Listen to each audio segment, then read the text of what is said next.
বাজারে ভয়াবহ অগ্নিকাণ্ডের এক সপ্তাহের মাথায় আগুনে পড়ল ভাসানটেক বস্তির হাজারো ঘরবাড়ি। মধ্যরাতের আগুনে মাত্র 2.5 ঘন্টায় নিঃস্ব হয়েছে হাজারো পরিবার। ফায়ার সার্ভিসের 21টি ইউনিটের প্রায় 2.5 ঘন্টার চেষ্টায় নিয়ন্ত্রণে আসে রাজধানীর ভাসানটেকের জাহাঙ্গীরের বস্তির আগুন।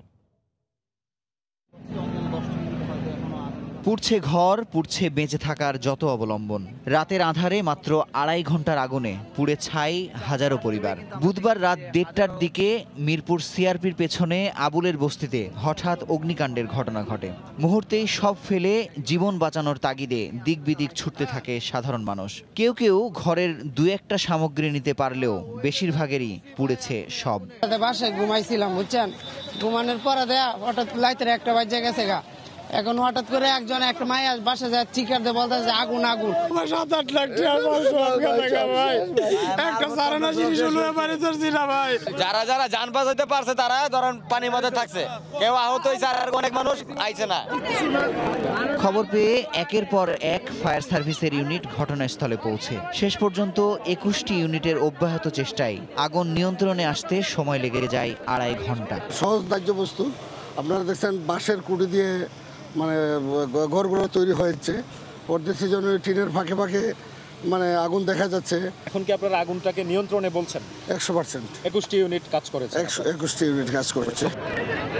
অগ্নিকাণ্ডে নিখোঁজের খবর পাওয়া গেলেও তৎক্ষণাৎ হতাহতের কোনো খবর পাওয়া যায়নি। সবার ঘর পুড়ে যাওয়ায় খোলা আকাশের নিচেই রাত কাটাতে হয় শিশু কিশোর সহ সব বয়সীদের। রাত বলছো ইন্ধনের কাপড়টাও লইতাছি না, সব শেষ, ঘরের মাল সামানা যা আছে সব শেষ। আগুনের সূত্রপাত সম্পর্কে নিশ্চিত হওয়া না গেলেও বৈদ্যুতিক শর্ট সার্কিট হয়ে আগুন লাগতে পারে বলে প্রাথমিকভাবে ধারণা করা হচ্ছে। তদন্তের পর ক্ষয়ক্ষতি, হতাহতের সংখ্যা ও আগুন লাগার সঠিক কারণ জানা যাবে বলে জানিয়েছে ফায়ার সার্ভিস। মুজাহিদ শুভ, সময় সংবাদ, ঢাকা। এই মুহূর্তে মিরপুর ভাসানটেক বস্তিতে আছেন রিপোর্টার এহসানুল হক শাওন। সরাসরি চলে যাচ্ছি তার কাছে। শাওন, মধু, আসলে ভাসানটেকে যে আগুন, সেই আগুনে কিন্তু এখানে বস্তির যে কয়টি ঘর ছিল সবই কিন্তু পুড়ে গেছে।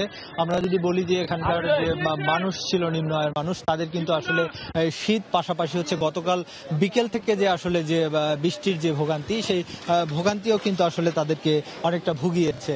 যেমন যদি আমি বলি যে আগুন লাগে যখন রাত 1:30টার দিকে, তখন কিন্তু আসলে হুট করে আগুন আশেপাশের যে ঘরগুলি সেখানে ছড়িয়ে যায়, এবং ছড়িয়ে যাওয়ার সাথে সাথে আসলে মানুষ শুধু তাদের যে স্বজন এবং স্বজন যারা ছিলেন তাদেরকে নিয়েই কিন্তু বাসা থেকে বের হয়েছেন। পাশাপাশি তারা কিন্তু আসলে মালামাল, যা ঘরের যে যা তাদের আসবাবপত্র বা টাকা পয়সা ছিল, সেগুলি কিছুই নিয়ে আসলে বের হতে পারেননি। এবং পাশাপাশি এখানে আমরা জানি যে আসলে সব থেকে নিম্ন আয়ের যারা মানুষ, যারা হচ্ছে নগরের পথে কাজ করেন, তারাই হচ্ছে আসলে কিন্তু এখানে বসবাস করতেন। এবং এখানে প্রায় 2000 বসত বাড়ি ছিল যেগুলিতে আসলে তারা থাকতেন।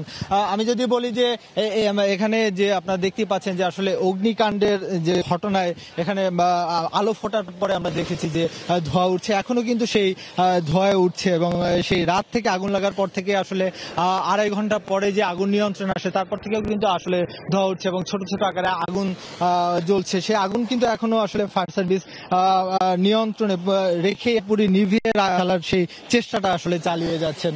এবং আমি যদি বলি যে এখানে যে যত পরিবার রয়েছে বা হচ্ছে বস্তির যারা বাসিন্দা ছিলেন, তারা কিন্তু তাদের স্বজনদেরকে এখনো খুঁজে ফিরছেন। কেউ কেউ এখনো আসলে 2-1 জন বলছেন যে আসলে তাদেরকে স্বজনকে খুঁজে পাচ্ছেন না, তো আবার কেউ কেউ আবার খুঁজেও কিন্তু পাচ্ছেন। এবং সবাই এসে তাদের ঘর বাড়ির দিকে আসলে তাকিয়ে আছেন। তাদের যে স্বপ্ন ছিল, সেই স্বপ্ন আসলে যে ভেঙে গিয়েছে, সেটা কিন্তু আসলে আমরা চোখের সামনেই দেখতে পাচ্ছি। এবং ফায়ার সার্ভিসও আসলে যথাসাধ্য তাদের চেষ্টা চালিয়ে যাচ্ছেন যে কেউ এখানে আটকা পড়েছিল কিনা এবং হতাহতের কোনো ঘটনা ঘটেছে কিনা, সেটাও পাশাপাশি তারা কিন্তু আগুন নিভিয়ে আনার পাশাপাশি তারা চেষ্টা চালিয়ে যাচ্ছেন। তো আসলে আমরা জানি যে বস্তিতে আসলে বছরের কোনো না সময় কোনো বস্তিতে আগুন লাগে, সেই আগুনে কিন্তু আসলে দেখি যে সর্বস্বই পুড়ে যায়, মানুষের আসলে থাকার জায়গাটুকু থাকে না। তো রাতভর যে আগুন যে জ্বলেছিল এবং তাদের যে ঘর বাড়ি যে পুড়ে গিয়েছে, সেখান থেকে কিন্তু তাদের থাকার জায়গাটিও কিন্তু এখন নেই। এবং তারা হচ্ছে এক পোশাকেই যে ঘর থেকে বের হয়েছিল, সেই পোশাকেই কিন্তু বৃষ্টিতে ভিজে এখন পর্যন্ত তারা আসলে আছেন, তাদের যে কোথায় আশ্রয় হবে সেই আশ্রয়টুকু কিন্তু তারা আসলে জানেন না। তো এই ছিল মধু আমার কাছে ভাষানটেক থেকে। ভাষানটেক বস্তির আগুনের খবরাখবর জানাচ্ছিলেন রিপোর্টার এহসান লোক সহ। আমরা তখন ছিলাম সরাসরি সেখানে।